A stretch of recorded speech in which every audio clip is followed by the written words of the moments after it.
नमस्कार बच्चों, कैसे हैं आप सब? आशा करती हूँ आप सभी अच्छे होंगे, स्वस्थ होंगे, खुश होंगे और अपनी पढ़ाई भी अच्छे से कर रहे होंगे। तो जैसा कि आप सभी जानते हैं, मैं हूँ आपकी हिंदी की अध्यापिका और मैं स्वागत करती हूँ आप सभी का आईसीटी वर्चुअल क्लासरूम में। और आज हम यहाँ पर एकत्रित हुए हैं पढ़ने के लिए क्लास 12th की हिंदी। तो यहाँ पर हम अपनी हिंदी की क्लास पढ़ेंगे अपने मैथ्स के अरेंजमेंट में, यानी कि अभी हम यहाँ पर मैथ्स की क्लास जो हमारी होनी थी वो नहीं हो रही है, हम हिंदी पढ़ेंगे। तो हम वही चीजें जो हम अभी यहाँ पर पढ़ रहे थे, अपनी कविता बादल राग, उसे आगे कंटिन्यू करेंगे।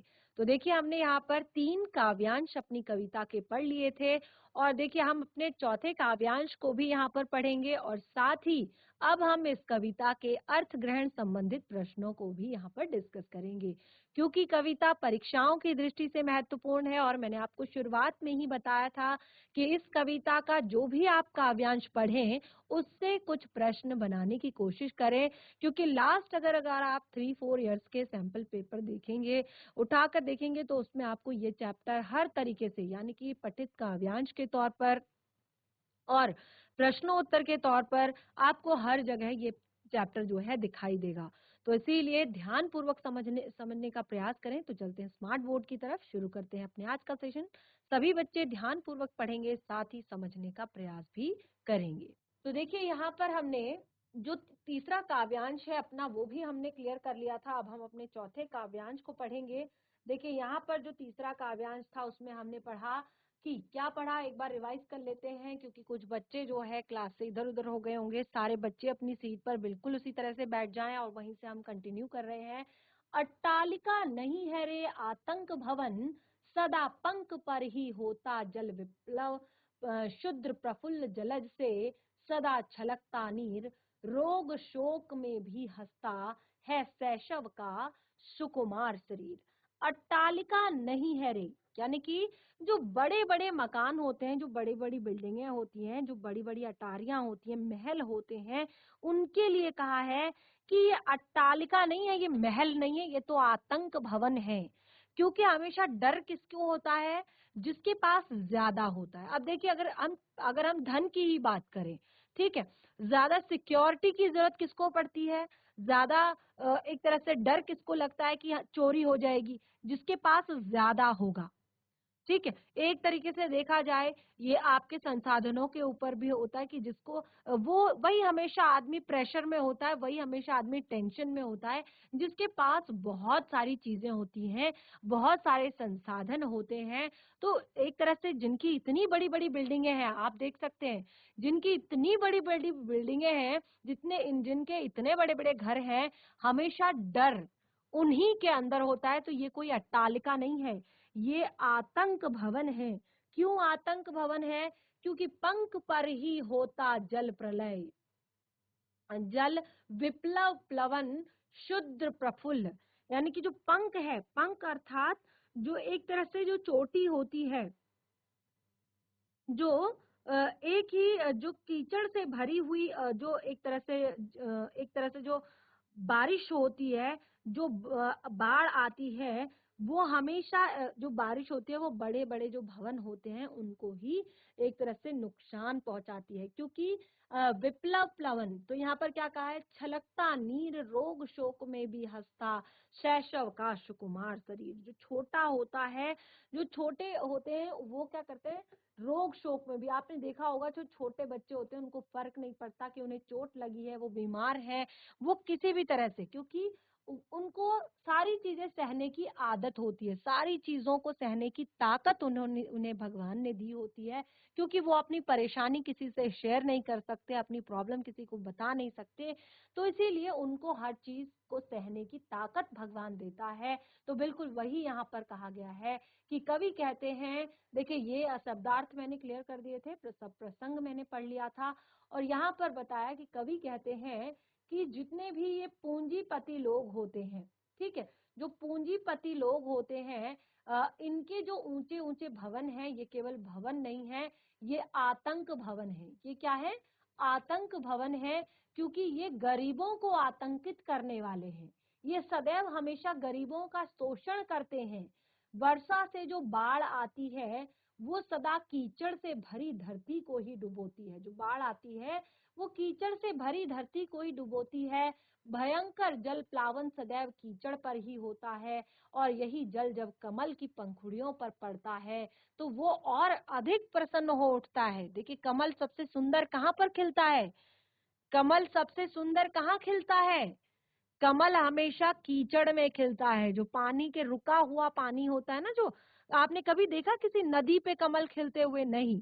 तो जो रुका हुआ जो पॉन्ड होता है, तालाब होता है, जहाँ पर पानी बहुत समय के लिए जो है अटक जाता है, सड़ जाता है, और जहाँ पर बहुत सारे जलीय जीव पेड़ पौधे होते हैं, वहीं पर कमल का पुष्प जो है सुंदर खिलता है। तो क्या कहा है कि जहां पर ज्यादा दिक्कतें, जिनको ज्यादा परेशानियां होती हैं, ज्यादा दिक्कतें होती हैं, वही हमेशा अच्छे बनकर आगे निकलते हैं। आपने देखा होगा कि इसके बहुत सारे एग्जाम्पल मैं आपको शिक्षा के क्षेत्र में भी दूंगी, कि जिन बच्चों को बहुत सारी फैसिलिटीज, जिन बच्चों को अपने जीवन की शुरुआत में ही बहुत सारी फैसिलिटीज मिल जाती हैं, बहुत सारी चीजें मिल जाती हैं, और उनको एक तरह से संसाधन मिल जाते हैं, तो उनको चीजों की कदर नहीं करनी होती, उनको पढ़ाई लिखाई की कदर नहीं समझ आती, उनको अपने माता पिता की चीजों की कदर नहीं आती। लेकिन जिन बच्चों के पास ये सारी चीजें नहीं होती हैं, वो क्या करते हैं? इसकी वैल्यू करते हैं, इसका महत्व रखते हैं, और फिर वो पढ़ाई में ही भी उतनी ही मेहनत करते हैं, और उन चीजों को पाने के लिए, उन चीजों को संजो कर रखने के लिए वो बहुत मेहनत करते हैं, और वही जो है आगे आते हैं और आगे जाकर अच्छे एक उसमें खिलते हैं। ठीक है। तो यहाँ पर आपने देखा कि यहाँ पर क्या बताया है कि वो क्रांति होने पर भी प्रसन्न रहते हैं, यानी कि उनको कोई भी फर्क नहीं पड़ता। तो इसी प्रकार जो पूंजीपति लोग होते हैं, उन्होंने आर्थिक संसाधनों पर कब्जा कर रखा होता है, और उनका धन इकट्ठा करने की जो इच्छा है वो कभी भी पूरी नहीं होती है, और इतना धन इकट्ठा करने पर भी उन्हें शांति नहीं होती। ठीक है। और क्या होता है यहाँ पर आगे आप देखेंगे कि यहाँ पर आगे कहा है, बहुत ही सुंदर पंक्तियां।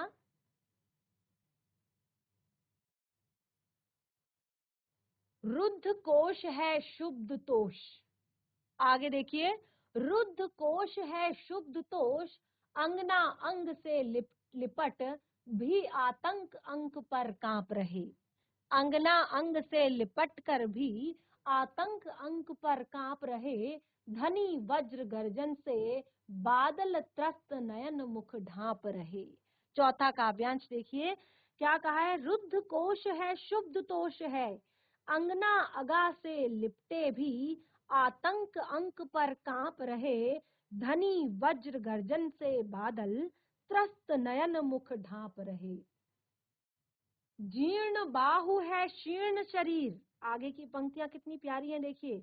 जीर्ण बाहु है क्षीर्ण शरीर, तुझे बुलाता है कृषक अधीर, ए विप्लव के वीर। ए विप्लव के वीर, देखिए कितनी सुंदर यहाँ पर पंक्ति है।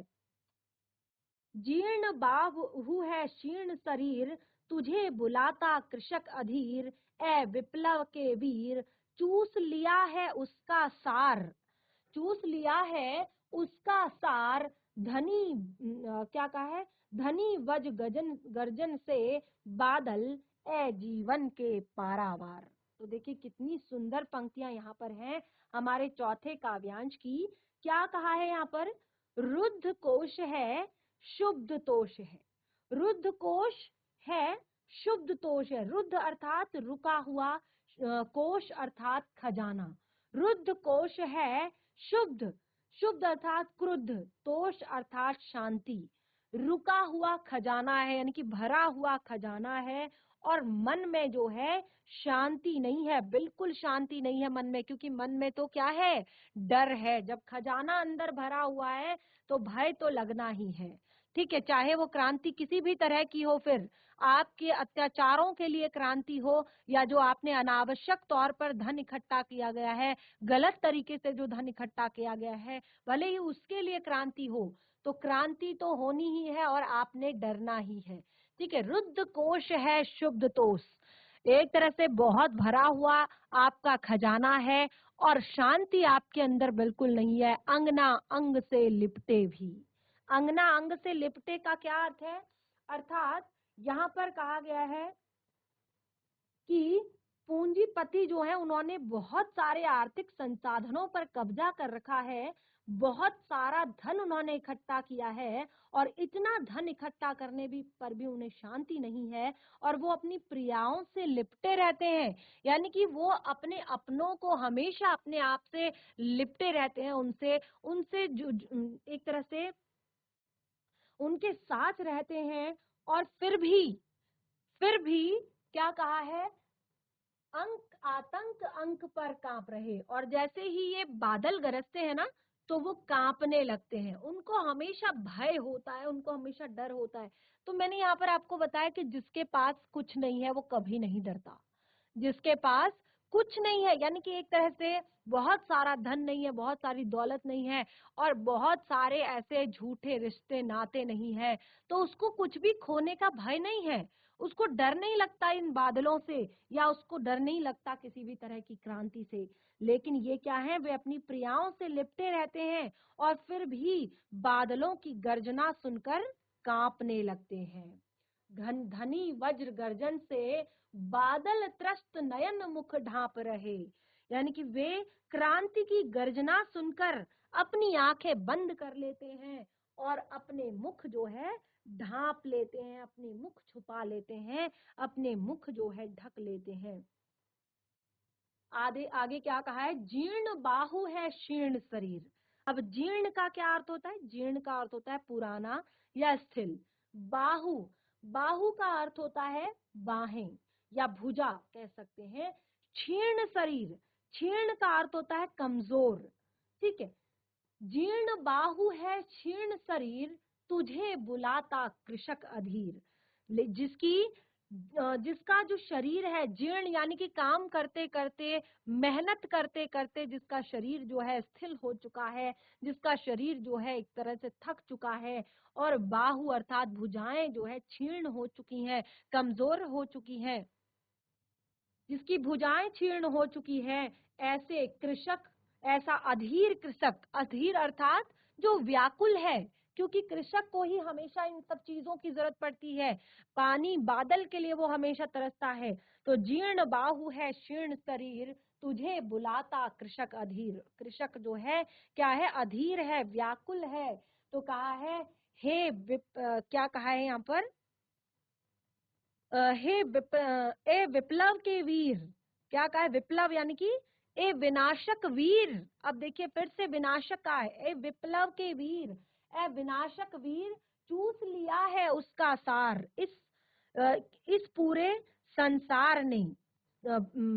चूस लिया यानी कि पूरा एक तरह से अवशोषित कर लिया है, पूरा खींच लिया है उसको, एक तरीके से पूरी तरीके से। देखिए जैसे कर के रूप में या एक तरह से जो उससे लिया जाता है अनाज, वो सारा किसी न किसी तरीके से उसको पूरा खाली कर दिया है, उसको पूरा खाली खत्म कर दिया है। एक तरह से चूस लिया है उसका सार। सार यानी कि जो उसके प्राण हैं, यानी कि उसकी शांति, उसका सब कुछ जो है इन्होंने छीन लिया है। तो क्या कहा है? धनी वज्र गर्जन से बादल।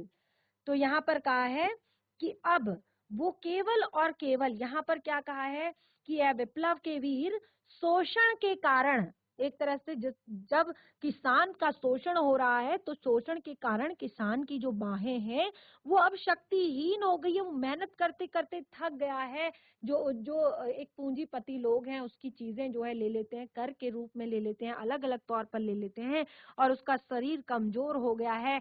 शोषण के कारण शोषण को खत्म करने के लिए वो अधीर होकर तुझे बुला रहा है। उसकी जीवन शक्ति धीरे धीरे छिन रही है, उसका सार तत्व चूस लिया गया है।